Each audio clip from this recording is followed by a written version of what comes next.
और आज और हम लोग जितना भी था कूलिंग सिस्टम को उस दिन भी स्टडी किए थे, तो एक बार रिव्यू कर लेते हैं लास्ट वीक का पढ़ा हुआ जो टॉपिक था। Just we will take a revision of that. And मैंने कुछ टेस्ट भी किया था, टेस्ट का मैंने रिजल्ट जो है तुम्हारे क्लासरूम में पोस्ट कर चुका हूँ। You can see your individual results also, how you perform. That was the fundamental questions. That was the fundamental questions I have kept in the test one. क्योंकि मैं देखना चाहता था ऐसे इंजन के कितना बेसिक क्वेश्चंस को लोग जान रहे हैं, how much basic questions is in our knowledge, और कहाँ पे मुझे अपने आप को इनहेंस करना है, उस चीज के बारे में हम लोग डिस्कस करने के लिए रखे थे। सो मैं अभी थोड़ा सा ये स्क्रीन को शेयर करता हूँ। I will start sharing the screen. Host disable participant, मैं अपने आप को होस्ट किया हूँ क्या? ओके, मैं इसको यहाँ पे होस्ट कर देता हूँ, एक host. Yes, and stop recording, share screen.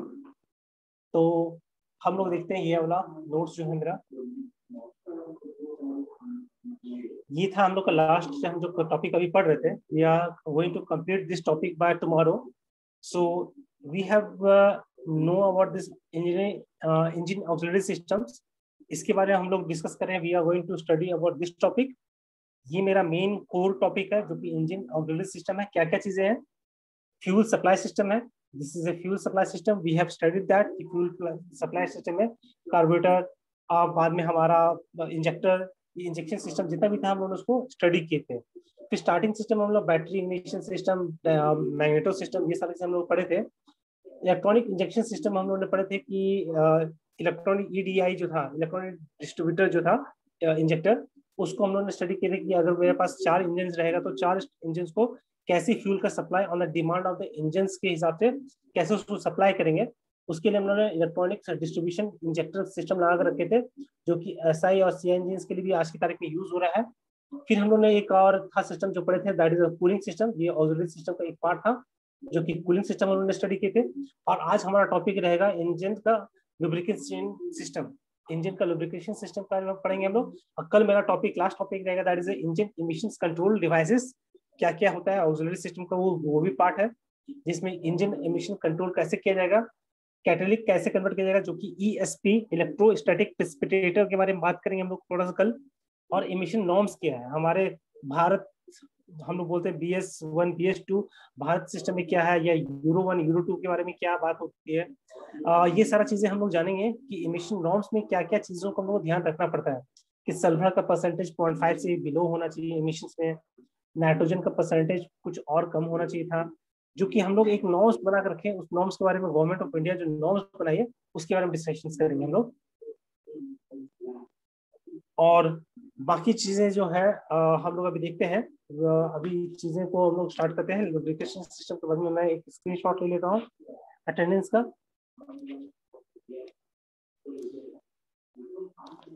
Screenshot नहीं ले पा रहा, हो गया। चलो अब हम लोग देखते हैं सिस्टम है।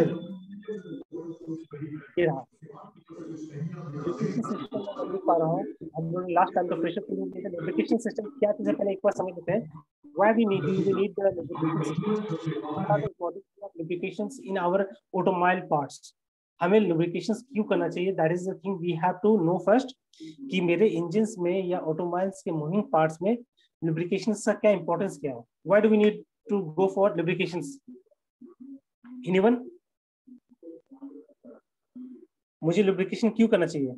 Why have to go for the lubrication system? Sir wear tear से सेव होगा सर हमारा पार्ट। रुकने के लिए सेकंड, इंजन में जो मूवमेंट है हीट पार्ट्स में, उसको हीट को डिसिपेट करने के लिए। यस। फिर मेरे अंदर में जो कार्बन सारा चीज जनरेट हो रहा होगा, कार्बन जो एक लेयर्स जम रहा होगा कार्बन का, जो इंजन के बॉडी पे चिपका होगा, उसको निकालने के लिए मुझे एक क्लीनिंग पर्पस के लिए चाहिए होगा। प्लस एक शॉक को एब्जॉर्ब करने के लिए, झटका जितना भी आएंगे इंजन में ना, इंजन में जो झटका आ रहा होगा that will be absorb by the lubricant. तो ये सब चीजें हैं, बेसिक चीजें हैं जिसको हम लोग को अंडरस्टैंड करना है। So we will discuss about the, तो ये सब चीजें जो है हम लोग को समझना होगा कि क्या क्या इसके अंदर है। तो चलो अब देखते हैं कि लुब्रिकेशन सिस्टम क्या है। The parts required lubrications: crankshaft, bearing, piston pin, comma आना चाहिए था, crankshaft, bearing, piston pins, timing gears, valve mechanisms, piston ring and piston cylinder walls. हम लोग किसको किसको कर रहे होते हैं? हम लोग lubrication किसको करते हैं? crankshaft bearing को करते हैं, piston pins को करते हैं, विजय कुमार महतो। फिर नेक्स्ट हमारा जो है वाल्व टाइमिंग्स के लिए जो टाइमिंग्स है वाल्व का है, मैकेनिज्म्स उसको करते हैं, पिस्टन रिंग्स है, सिलेंडर वॉल्स है, और कैम शैफ्ट्स को हम लोग लुब्रिकेशन करते हैं। These are the main major parts in our automobile engine in which we are putting the lubrication to the system. और एक इसमें एक टॉपिक को मैं एक चीज तुम्हारे लिए एक्सप्लोर करने के लिए छोड़ देता हूँ, वो क्या है कि हमारा जो है ये है ट्राइबोलॉजी, एक वर्ड है। ट्राइबोलॉजी के एक वर्ड को तुम अगर किसी प्रोडक्शन को सब्जेक्ट को पढ़ोगे फ्यूचर में, तो एक सब्जेक्ट आता है tribology. Tribology is subject which deals with the friction, lubrications and heat. अगर तीन पैरामीटर्स को एक साथ स्टडी करेंगे, मोशन जब क्रिएट होगा, मोशन जब होगा तो फ्रिक्शंस आएगा, फ्रिक्शन जहां होगा तो वहां हीट होगा, और इसके बीच में अगर मैं एक लुब्रिकेटिंग सिस्टम डालता हूं तो how the frictions, heat and lubrication का थिन लेयर जो है वो कैसे वर्क करेगा आपस में, उस चीज का एक ट्राइबोलॉजी है। तो वो हम इसमें टॉपिक में डिस्कशन नहीं करेंगे, बट दिस हमारा जो ट्राइबोलॉजी का पार्ट है that is been applied over here. जो ट्राइबोलॉजी का जो टॉपिक्स है that is been applied the lubrication system, उसका भी एक साइंस है। दैट इज द थिंग कि मैं एक ऑयल डाल रहा हूँ किसी मशीन में या उसको लुब्रिकेटिंग कर रहा हूँ, इसका मतलब नहीं कि जस्ट एक मैं फ्रिक्शन को रिड्यूस करने के लिए, उसका एक mechanism, how much the layer should be there, उसका विस्कोसिटी कितना होना चाहिए, वो किस टेम्परेचर तक बियर कर सकता है, उसके बीच में थिन फिल्म जो बनेगा, दोनों लेयर के बीच में जो मूवमेंट पार्ट है, दोनों बीच में जो है कितना उसका फ्रिक्शन को रिड्यूस कर सकता है, थिकनेस के ऊपर डिपेंडेंट कर, कितना फ्लोटिंग पार्ट बनने वाला है। That is the tribology. तो हम लोग को ट्राइबोलॉजी में हम लोग सब्जेक्ट को नहीं जाएंगे detail, because we are in automobile engineering. तो जस्ट मैंने एक नॉलेज में दे दिया कि ये ट्राइबोलॉजी एक पार्ट है। कहीं भी तुमको एक सुनने मिल सकता है कि ट्राइबोलॉजी के बारे में कुछ आपको पता है, तो ट्राइबोलॉजी क्या चीज है? It is a subjects will deal with the frictions, heat and lubrications। अगर ये तीन चीजें एक साथ एक्ट कर रहा होगा किसी भी बॉडी में, उसको हम लोग ट्राइबोलॉजी कहते हैं। तो अब देखते हैं what are the purpose of lubrications, what are the purpose of lubrications में देखते हैं। पहला है कि it reduce the frictions, and wear by creating a thin film between the moving parts। that is true, that is अगर मुझे किसी चीज में ऑब्जेक्ट्स में फ्रिक्शंस और वियर को कम करना है, so I have to create a thin film between the moving parts. अगर उसके बीच में मैं कुछ लुब्रिकेटिंग डाल देता हूँ, ये मूविंग पार्ट्स के बीच में एक थिन फिल्म डाल देता हूँ जो कि डायरेक्टली कांटेक्ट में दोनों नहीं आ पाए, अगर इस तरह का मैं पर्पस को कर पाता हूँ तो मेरा वो एक फुलफिल कर देता है, वियर और टीयर जो हो रहा था फ्रिक्शन के कारण से वो रिड्यूस हो जाएगा, दैट विल बी रिड्यूस्ड। तो ये सब चीजें पहला एक लुब्रिकेशन का एक ये इंपॉर्टेंस है। Second, seal power. जब हम किसी चीज को लुब्रिकेट करते हैं, तो जैसे कि मैंने पिस्टन रिंग लगाया था, पिस्टन के वॉल के साथ में उसको अटैच करके रखा था, so what will happen that it will automatically stick हो जाएगा, उसके साथ वो चिपका रहेगा, वो छोड़ेगा नहीं, मतलब वो वॉल के साथ उसका एक कोहेसिव फोर्स जो है that will create a cohesive force with the piston ring and piston wall. उसके बीच में जो वो लेयर बनेगा दैट इज कोहेसिव फोर्स के कारण से वो पिस्टन रिंग से उसको पकड़ के रखेगा। That will not leave the motion. जब अप डाउन हो रहा होगा पिस्टन का, तो वो उसको रिंग को बाहर की तरफ नहीं फेंकेगा, तो वो उसको पकड़ के होल्ड करेगा, कोहेसिव फोर्स क्रिएट करेगा। यहाँ पे सील पावर का मतलब क्या है? एक कोहेसिव फोर्स को क्रिएट करने के लिए। The oil haves in the gas tight seal between the piston rings and the cylinder wall. तो हम लोग यहाँ बोल सकते हैं it's create a cohesive force between the piston rings and the cylinder wall. We can in simple word we can say that lubrication creates the cohesive force between the piston rings and the cylinder wall. In simple word we can elaborate that. फिर next है cleaning. ये तो मुझे पता है, जब किसी engine में ऑयल बर्न कर रहा होगा सिलेंडर के अंदर में, तो definitely there will be carbon, there will be sulphur also, which will as a particulates के रूप में वो डिपॉजिट हो रहा होगा सिलेंडर के वॉल पे, जो कि उसको रिमूव करना एक इंपॉर्टेंस में है। अगर वो नहीं डिपॉजिट करता हूँ, definitely is going to seize our engine. अगर वो मेरा डिपॉजिट इस तरह से चलता रहेगा और वो मेरा निकलेगा नहीं, तो नेक्स्टली जो डायमीटर मेरा बना हुआ था, उस डायमीटर और पिस्टन और सिलेंडर के बीच में जो क्लियरेंस देख रखा था, the clearance which I have given between the cylinder and piston will create a restrict the motions of the piston। मेरा पिस्टन का मोशंस को रिस्ट्रिक्ट करेगा, इसी के लिए मुझे उसको क्लीनिंग करना जरूरी है। So that's why we are using the lubrications, that is the oil जो हम लोग यूज करते हैं lubrications के लिए. वो क्या करेगा, ऑयल जो है वो कार्बन और उसके अंदर जो मेटल पार्टिकल से या वियर हो रहा होगा, जो मेटल जो धस रहा है, वो मेटल पार्टिकल उसके बीच में जो क्रिएट हुआ होगा उसको वो ब्रिंग डाउन करेगा नीचे डाउन में, सम्प में उसको लेकर आएगा, दैट इज पैन में वो या सम्प में वापस वो ऑयल को लेकर आएगा. फिर नेक्स्ट है absorb the shock. How the lubrication भी एब्जॉर्ब द शॉक. ये बताओ कि मुझे लुब्रिकेशन कैसे मुझे शॉक को एब्जॉर्ब करने में मदद करेगा. How it is possible. How we can say that lubrications help in the taking the shock, automatic shocks. कैसे ले सकता है. किसी झटके को जो होता है तो एक टर्बुलेंस जो भी क्रिएट होगा इंजन के अंदर में, तो लुब्रिकेंट क्या करेगा, that will act as a cushion. वो एक कुशन की तरह काम करेगा और वो इम्पैक्ट को कम कर देगा. दैट विल, अगर झटका किसी इंजन के पिस्टन पर पड़ रहा होगा तो definitely it's going to create a cushion for our engine. Piston जो रहेगा पिस्टन के ऊपर एक कुशन का क्रिएट करेगा और वो कुछ फ्रिक्शन का इम्पैक्ट लोड या फोर्स को वो रिड्यूस कर देगा. That will create a Gaurav Paswan a question do. So that will act as a cushion for the impact loads. So this is also one importance of lubrications. And last is cooling. As the friction will be there will be generation of heat. So that heat to be dissipated, that should be taken out from the engine, and that can be done with the help of oil, lubricating oils. तो इस तरह का चीजें हम लोग करते हैं. यहाँ पे पर्पस क्या है lubrications का, reduce frictions, seal power, cleaning, absorb shocks and cooling. These are the main functions of the lubrications. अब देखते हैं हम lubrication कितने तरह से कर सकते हैं. How many times we can do the lubrications in our moving engines. हमारे engines जो हमारा मूवमेंट कर रहा है, कार का सिलेंडर पिस्टन सिलेंडर मूवमेंट कर रहा है, या टू व्हीलर्स का इंजन मूवमेंट कर रहा है, या किसी भी व्हीकल्स का जो, अगर मैं स्टीम इंजन की बात करूंगा उसमें भी इंजन का मूवमेंट हो रहा है. So that is lubrication system. मैं स्टीम इंजन की बात करूंगा तो इसमें भी स्टीम से अगर चल भी रहा होगा तो कुछ मूविंग पार्ट्स है, उसको भी लुब्रिकेशन करना जरूरी होता है. तो वो लुब्रिकेशन सिस्टम क्या क्या होगा. तो एक देखते हैं पेट्रोल है सिस्टम, पेट्रोल सिस्टम. सेकेंड है स्प्लैश सिस्टम, एक है प्रेशर सिस्टम और एक है dry sump system. This are the 4 types of system we are using. These are the 4 types of lubrication system we are using. That is, first is petrol system, second is splash system, third is pressure system and dry sum system. So मुझे एक याद रखना है कि अगर मैं petrol lubrication system की बात कर रहा हूँ, so there will be 4 types. इसमें कुछ आउटडेटेड है, इसमें मैं पहले बोल रहा हूँ, इसमें कुछ सिस्टम्स आउटडेटेड है. Now we are not using that in our automobile. That was the old system which was used in the some heavy vehicles, that is trucks में या फिर शिप्स में जो होते थे या टैंक्स में होते थे, उसमें कुछ हम लोग लुब्रिकेशन सिस्टम अलग तरह के यूज करते थे. लेकिन वो भी सिस्टम धीरे धीरे एलिमिनेट करके अब हम लोग मोटर और पंप सिस्टम पे चले जा चुके हैं. अब हम लोग का पेट्रोल सिस्टम और स्प्लैश सिस्टम रिड्यूस कर चुके हैं हम लोग. अब देखते हैं पेट्रोल सिस्टम क्या चीज होता है, स्प्लैश सिस्टम क्या होता है, प्रेशर सिस्टम क्या है और ड्राई सिस्टम क्या है, इसके बारे में जानते हैं. एक बेसिक नॉलेज यहाँ पे एक है, एक बेसिक नॉलेज यहाँ पे मैं देख रहा हूँ कि ऑयल चेंज करने का क्या ये रूल है. What is the rule for changing the oil. That is in every 5000 kilometre for 4 wheelers के लिए, 4 व्हीलर्स के लिए 5000 किलोमीटर और 2 व्हीलर के लिए कितना होता है 2000 किलोमीटर. 2 व्हीलर्स के लिए 2000 और 4 व्हीलर के लिए 5000.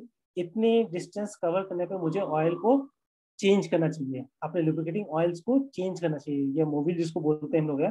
We can change that because it will improve the performance of the engine. Otherwise मेरा इंजन को ये शॉर्टन कर सकता है लाइफ को, जो कि प्रॉब्लम क्रिएट कर सकता है. अगर मैं उसको निकालूंगी, अगर मैं उस जो डर्ट लेके बैठा हुआ है ऑयल में, मेटल के पार्टिकल्स लेके बैठा हुआ है, अगर उस ऑयल को मैं ये नहीं करूँगा, कुछ ऑयल्स क्या होता है, सम क्या होता है हार्ड विस्कोसिटी उस पर डिक्रीज होकर वो हार्डन हो जाता है और वो प्रॉब्लम क्रिएट करने लगेगा तुम्हारे इंजन के लिए. वो सीज भी कर सकता है आगे जाके. इसी के लिए वो सब चीजों को हम लोग देखते हैं कि ऑयल चेंज करना एक इंपॉर्टेंस होता है. और एक पैरामीटर्स बने हुए हैं कि 2000 और 5000, जैसे 2 व्हीलर के लिए 2000 और 4 व्हीलर्स के लिए 5000 का डिस्टेंस ट्रेवल करने पे हम लोग उसको चेंज करना चाहिए. That is the information. हम लोग जानते हैं कि किसी भी इंटरनल कम्बशन इंजन में हम लोग जब भी करते हैं तो एक वर्क करने के कारण से पूरा एक फ्रिक्शन क्रिएट हो रहा है, फ्रिक्शन के कारण से हीट जनरेट हो रहा है. This is known fact to us and that's moving part should be lubricated perfectly. All the parts, I will say that all the parts of the engine should be lubricated throughout, so that there should be minimum. यहाँ पे maximum लिखा गया है, that is I show the maximum here. यहाँ पे maximum नहीं हुआ, that we have to take care, that is it will be minimum wear. The word will be minimum wear and long engine life. तो मेरा ये चीजें हैं रहेगा जब मैं लुब्रिकेशन कर रहा हूँ तो हम लोग वियर जो है मिनिमाइज कर देते हैं और इंजन का लाइफ को बढ़ा देते हैं. The functions of the engine lubrication system as follows. थोड़ा सा इसको इनलार्ज कर देता हूँ. रितेश कोई क्वेश्चन? Yes sir. हाँ सर. सर जो इंजन ऑयल हम लोग यूज करते हैं सर उसके ऊपर लेवल किया रहता है 10 वाट 40 20 वाट 30 ऐसे. दैट इज विस्कोसिटी जो वो देते हैं हमारा T20. ये हम लोग क्या उसको बोलते हैं, उसका है वो दोनों चीज का क्या मतलब होता है सर? जो वाट में रहता है उसका और फिर स्लैश के बाद 2T ऑयल सर 2 स्ट्रोक में वो जो मोबिल के साथ मिलाते थे वो ना. हाँ 2T ऑयल तो अलग हो गया. ऑयल या 40 ऑयल जो बोलते हैं ना. हाँ सर. 2T ऑयल 40 ऑयल जो बोलते हैं दैट इज 4 times T मतलब 10. 40 उसका विस्कोसिटी रेट है, विस्कोसिटी उसका वैल्यू है. अगर 2T बोल रहा हूँ तो दैट 2 into 10 दैट इज 220 उसका वैल्यू है, उसका विस्कोसिटी. वो तुम्हारा तो एक सर जो जैसे आवाज नहीं आ रहा सर. हेलो. हाँ रितेश बोलो. हाँ सर बोल रहे जैसे 10 वाट 30 है ठीक है तो इसमें 10 जो है सर वाट के पहले वो क्या चीज को डिनोट करता है और जो लास्ट में 30 है वो किसको करता है सर? एक बार रिपीट करना. जैसे सर 10 वाट स्लैश 40 लिखा रहता है ठीक है 10 तो वाट हम पूछ रहे 40.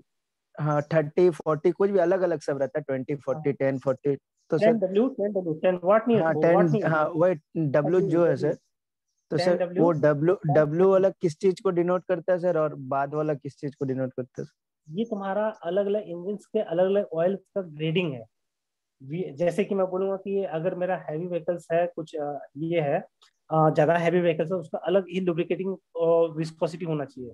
तो उसके लिए इंग्रेडिएंट जो डाला गया है वो 10W जो बोलो तुम वो W वाट नहीं है बल्कि वो एक ग्रेडिंग सिस्टम है. दैट इज ऑयल का ग्रेडिंग सिस्टम है जो कि वो तो सर सब बाइक का भी अलग अलग होता है मतलब हर बाइक पे भी डिफर करता है नहीं तो कोई भी किसी पे भी डाल सकते.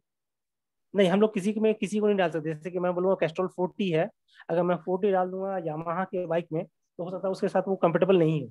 उसका हो सकता है जो जिसका उसको हो सकता है थिन हो उसका. हाँ देखो उसका इंजन का सीसी बहुत ज्यादा है, उस पर थ्रस्ट लोड ज्यादा है, उस पर इम्पैक्ट लोड ज्यादा पड़ रहा है तो उसमें हीट जनरेट ज्यादा हो रहा है. हो सकता है 40T तुरंत जो है ना 40T जो होगा दैट इज विस्कोसिटी रेट उसका 40 जो होगा वो तुरंत हीट होकर पतला सा लेयर थिन बन जाएगा, पतला थिन बन जाएगा और वो लुब्रिकेटिंग सिस्टम करने की जगह तो वो बहने लगेगा, पानी की तरह बहने लगेगा. तो वैसा लुब्रिकेटिंग नहीं चाहिए मुझे. मुझे चाहिए थिक वाला, थिक टाइप का चाहिए जो कि हो सकता है 60T उसके साथ कंफर्टेबल हो, 60T जो है उसके साथ कंफर्टेबल हो. और रहा हम लोग वो बोल रहे 40W बोल रहे हैं ना 40W जो वो 30W क्या चीज होता है सर जो बाद में स्लैश के बाद होता है वो हमारा कंफ्यूजन. विस्कोसिटी रेट है. वो विस्कोसिटी की बात कर रहा है. जो स्लैश के बाद जो बोल रहा है वो दैट इज विस्कोसिटी के बारे में बोल रहा है. उसको मल्टीप्लाई बाय 10 करो. T लिखा है means multiply 10 that is the value. और उसके आगे जो दिया है that is ingredients compatible vehicles के साथ वो ग्रेडियंट बोला है. जैसे कि मैं मटेरियल का कैरेक्टराइजेशन की बात करूंगा तो सॉलिड लिक्विड गैस तो हर एक मटेरियल का एक ग्रेडिंग होता है और उस ग्रेडिंग में भी कुछ ग्रेडिंग में अगर मैं W लगा रहा हूँ दैट मींस इस इंग्रेडिएंट्स जो है पेट्रोलियम का है और इसमें ये कंटेंट्स अवेलेबल है. ये सारे कंटेंट्स है. अगर मैं फूड प्रोडक्ट्स को किसी से खरीदता हूँ तो नेक्स्ट उसमें एक सिंबल पुट करता हूँ कि वेज है ये नॉन वेज है. लेकिन अगर मैं उस 4W या 10W की बात कर रहा हूँ उसमें ये सारे कंपोनेंट प्रेजेंट है. In this we are putting this constraints in this oil to increase the enhance the life of the engine. तो डिपेंड करता है उसमें मैं क्या क्या डाल रहा हूँ. दैट इज वही W के ऊपर इंग्रेडिएंट्स है. फ्यूल का इंग्रेडिएंट्स की बात कर रहा है दैट इज ग्रेडिंग. वो फ्यूल का ग्रेडिंग की बात कर रहा है और उसके बगल वाला जो रेटिंग्स वो है वो फ्यूल का विस्कोसिटी. ठीक है. तो ये चीजें ध्यान रखना. This is important question this asked in competitive examination. ये क्वेश्चन पूछा जाता है कि वो जो स्लैश के बाद T लिखा था what does it mean, what is signifies. तो वो 40 मतलब 40 that is viscosity they are talking about. High the thick viscosity जितना 60 80 रहेगा उतना वो थिक रहेगा. जितना वो उसका 10T रहेगा या 2T रहेगा तो मतलब वो विस्कोसिटी उसका कम है. तो ये रहेगा, उसका फ्लो रेट ज्यादा रहेगा। ठीक है, ठीक है, थैंक यू। तो ये ऑल मूविंग पार्ट्स भी adequately lubricated to assure the maximum wear and long engine life purpose of lubrication. ये मेरा एक टारगेट है। अगर मैं लुब्रिकेशन कर रहा तो मेरा इंपॉर्टेंट चीज है कि मिनिमाइज करना वियर को, सेकंड इंजन की लाइफ को बढ़ाना। The functions of the engine lubrication, same चीज रिपीट हो रहा है, I am saying that repeating. बाद में ये चीज है, observe the stroke between the moving parts of engine और increase the engine life, the properties of engine और डिजाइन द मॉडर्न इंजन्स। ये सारा चीज है। अब हम लोग देखते हैं टाइप्स ऑफ लुब्रिकेशन सिस्टम, जो कि हम लोग पढ़े थे। Petrol system, splash system, dry sump system, ये सारा चीज हम लोग पढ़े थे ऊपर में। ये सारा चीज देखो यहाँ पे, we have done this petrol system, splash system, pressure system, dry sump system. यहाँ पे देखते हैं जो स्प्लैश सिस्टम है दैट इज बीन आउटडेटेड, ये आज की तारीख में यूज नहीं होता है। स्प्लैश सिस्टम में क्या करते हैं, एग्जांपल लेके चलते हैं कि तुम्हारा एक हैंड है, एक टब लेते हैं, टब में पानी भर देते हैं और टब में पानी भर के हम लोग हाथ से उसको पंच कर रहे हैं। So what we are doing that, punching के दौरान जब मैं फोर्स एक इम्पैक्ट दे रहा हूँ तो एक स्प्लैश ऊपर तरफ आ रहा है, we are observing that it is splashing, वो एक स्प्लैश बाहर तरफ जा रहा है। तो अब इसमें प्रॉब्लम क्या रहा था, जब स्प्लैश कर रहा तो जहाँ मेन पार्ट था वहाँ जा नहीं रहा है, जहाँ मेरा मेन पार्ट था वहाँ जा ही नहीं रहा है, बल्कि बहुत कम मात्रा में पहुंचा वहाँ पे। जितना रेट से उसको पहुंचना चाहिए था, जितना मुझे रिक्वायरमेंट है उतना उसके हिसाब से पहुंचा नहीं है। That was the drawback of this splash system.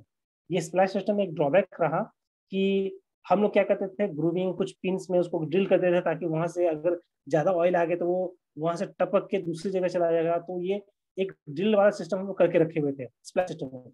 लेकिन जहाँ मेन चीजें हमें चाहिए था ऑयल, जहाँ मेन ऑयल का पहुंचना चाहिए था वहां तक पहुंच नहीं पा रहे थे हम लोग।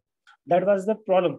और कभी कभी होता था क्या, वो जब डिपिंग करता था, जब ऑयल डिप कर रहा था नीचे ऊपर से टपक रहा था, जब ऊपर मतलब स्प्लैश ने दीवार पे, मान के दीवार पे पानी का छींटा मार दिया उन्होंने, और वो पानी का दीवार पे जो है ना बह रहा है विस्कोसिटी, तो मैं देख रहा हूँ कि जिस जगह से फ्लो हो रहा है वो जगह पे वेट हो गया है, लेकिन बाकी जगह वेट नहीं हो रहा है। तो ये सब चीजें ऑब्जर्वेशन में आया था, तो ये ड्रॉबैक सिस्टम के कारण से स्प्लैश सिस्टम को रिमूव करना पड़ गया। तो देख लेते हैं इस सिस्टम में क्या था, हम लोग उसको देखते हैं, समझते हैं। The splash system is no longer used in automobile engines. That is true. It is widely used in the small vehicles like lawn mowers. अभी हम लोग यूज जो कर रहे हैं, lawn mowers में यूज कर रहे हैं, outboard board marine engines में कर रहे हैं, and so on. In the splash lubricant system, oil is splashed up. हम लोग क्या कर रहे हैं splash system में, oil is splashed up from the oil pan. हमारा जो नीचे में सम्प है, ऑयल का सम्प है, उसमें से हम लोग ऑयल का स्प्लैश करते थे ऊपर के डायरेक्शंस में, और हमारा सम जो था लोअर पार्ट तक क्रैंक केस में रहता था। जो क्रैंक केस का लोअर वाला पार्ट था उस पर हम लोग ऑयल को डिपॉजिट रखते थे, वहां स्प्लैश करके अप डायरेक्शन में लोग फेंकते थे। तो oil is thrown upwards as a droplets of fine mist and provide adequate lubrication to valve mechanisms. और ये ऑयल जो था लुब्रिकेशन के वाल्व सिस्टम तक पहुंचता था, piston pins, cylinder walls and piston rings तक ये पहुंच पा रहा था। The engine oil dippers from the connecting rod, और जो कनेक्टिंग रॉड पे जो ऑयल टिप हो क्या था उसके बीच में हम लोग क्या करते थे, रेवोल्यूशन के कारण से ऑयल का स्प्लैश कर रहा था। जो मेरा रेवोल्यूशन जो अप एंड डाउन पिस्टन का हो रहा है ना, उसी को क्रैंक केस के अंदर में उसको हम लोग स्प्लैशिंग करवा रहे हैं उसी से। और इससे क्या होता था, अनसर्टेनिटी में होता था, uncertain for the automotive parts. किसी किसी में बहुत ज्यादा अमाउंट में होता था, किसी किसी पार्ट में होता ही नहीं था। और इससे क्या होता था, लोअर रिजल्ट्स आते थे, जो होते थे फेलियर इंजन का हो जाता था कभी कभी। That was the problem occurring with the splash system. Splash system में हमारा कहीं कहीं पूरा लुब्रिकेशन हो रहा है और कहीं बिल्कुल लुब्रिकेशन नहीं हो रहा है। That was the drawback in our lubrication system. तो इसको रिमूव करने के लिए हम लोगों ने क्या किया, पेट्रोल सिस्टम को लेकर है, दैट इज कॉम्बिनेशन। ये जो कॉम्बिनेशन है हम लोग देख रहे हैं, कॉम्बिनेशन देख रहे हैं, स्प्लैश एंड फोर्स फीड को करें, that is petrol system. Petrol system हम लोगों ने क्या किया, हम लोगों ने एक स्प्लैशिंग सिस्टम को भी रखे हुए हैं और साथ में एक पंपिंग सिस्टम को रखे हुए साथ में है। तो हम लोगों ने क्या किया, दोनों सिस्टम को अप्लाई किया, जिसमें कि जहां जहां मुझे ऊपर पे पंप करके मैं ऑयल को लेके जा रहा हूँ, और वहां पे एक ऑयल गैलरी बनाना पड़ रहा है मुझे। ऑयल गैलरी मतलब जैसे कि एक रिजर्वायर, जैसे झरना, जैसा झरना ऊपर से पानी नीचे गिर रहा है, तो पानी पहले मैं डिपॉजिट ऊपर कर दे रहा हूँ, पंप करके उस सिंटेक्स का टंकी जैसा मान के चलो, उसको मैं रिजर्व ऊपर बना दिया हूँ। पंप करके सम से, जो नीचे वाला क्रैंक केस के नीचे सम्प है, वहां से मैं ऑयल लेकर ऊपर एक रिजर्वायर में, गैलरी में, ऑयल गैलरी में जाके रख दिया हूँ। और वो ड्रॉप ड्रॉप करके गिर रहा है, ऑटोमेटिकली गिर रहा है। मैंने पंपिंग किया मैंने उसको ऊपर, और ड्रॉपिंग सिस्टम से उसको गिरा रहा हूँ, मतलब एक एक बूंद करके टपक रहा है वो। और स्प्लैशिंग सिस्टम भी साथ में चल रहा है, मतलब दो सिस्टम इसमें अप्लाई कर दिया मैंने। पंप से मैंने उठा के पहले लेके गया ऊपर में एकदम क्रैंक से पंपिंग करके, ऊपर एक मैंने ऑयल गैलरिंग सिस्टम बनाया। ऑयल गैलरिंग सिस्टम से मैंने क्या किया, उसको ड्रॉपिंग सिस्टम, ड्रॉपलेट सिस्टम से उसको नीचे लेके जा रहा हूँ, और साथ में स्प्लैशिंग सिस्टम भी साथ में रखा हुआ है। तो ये सिस्टम जो कर रहे थे इसको हम लोग पेट्रोल सिस्टम का है। पेट्रोल सिस्टम में क्या है देखो, यहाँ से इसको हम लोग रीड आउट कर रहा हूँ मैं। In a combination splash and force feed, oil is delivered to some parts by means of splashing and other parts of the oil passage. हम लोग कुछ ऑयल स्प्लैश से करते हैं और कुछ ऑयल पैसेज के, और under the pressure from the oil pump. Oil pump से जो हम लोग दिए थे वो पैसेज के थ्रू हम लोग करते हैं। The oil from the pump इंटर्स the oil galleries. जो हम लोग पंप किए थे वो कहाँ जा रहा है, एक ऑयल गैलरी में जाके स्टोर हो रहा है। From the oil gallery is flows to the main bearings, और वहां से कुछ फ्लो के बियरिंग्स में जा रहा है, कुछ क्रैंक शाफ्ट पे गिर रहा है, कुछ अपने पिस्टन्स में गिर रहा है, कोई वाल्व टाइमिंग पे जा रहा है। ये सब चीजें हो रहा है। तो इसके लिए हम लोग देखते हैं कि इस सिस्टम को हम लोग यूज किए थे, और इसमें हम लोग कुछ कुछ चीजें को मॉडिफाई किए। क्या किए कि हम लोग लगभग उसमें कुछ कुछ ड्रिल्स जगह पे कर दिए जहाँ पे मेन पार्ट्स जहाँ पे ड्रॉप होना चाहिए था, at that point we have done the drilling at that point, और वहां से मैं ऑयल को फ्लो होने के दौरान उसको गिरा दे रहा हूँ नीचे की तरफ में। इस तरह की चीजें हम लोग कर रहे थे। तो ये मेरा दोनों सिस्टम में आ रहा है।